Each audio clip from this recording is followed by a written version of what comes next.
The first slide in your presentation should include the title of the article. Make sure that it is exactly phrased the way that it appears on the article.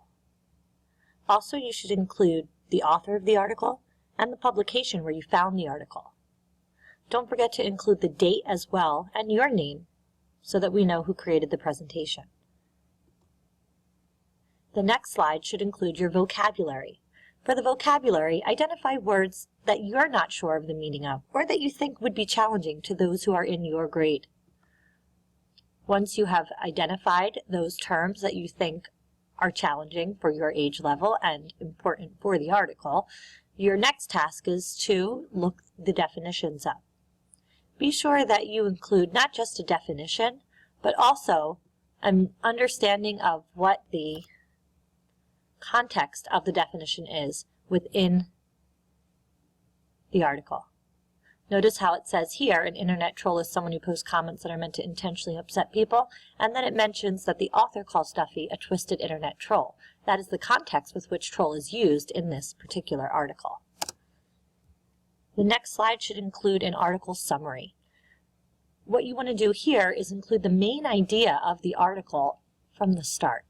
An internet troll named Sean Duffy posted malicious comments on Facebook about teenagers who had been killed or had taken their own lives. This lets the audience know exactly what this article is all about. Try to condense the meaning of it down into that first sentence. Following that sentence, you should include supporting details that help explain the who, what, where, when, and why of the article. Don't forget to use the terms that you identified as challenging vocabulary within the course of your summary. The next slide should be your personal reaction. Try to include some of the things that you see here noted in red. Why did you choose the article? What kind of reaction do you have? What is your opinion about the information in it? You'll need to have at least 2 connections as well. Notice that the connections appear in red here also.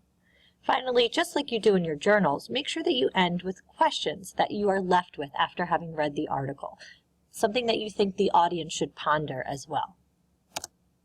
Finally, you'll need to identify 2 illustrations. Make sure that the illustrations are those that will help the audience understand more about the article itself. Not just a picture of the boy or the victim from this particular article, but something that really gets to the depth of what the article is all about. For example, this chart that shows cyberbullying by gender helps the audience to understand the real main idea of the article. Here's another one. This is a political cartoon to really demonstrate another main idea from the article is that trolling, which is a new phenomenon, really is now going to be something that is punishable by the law.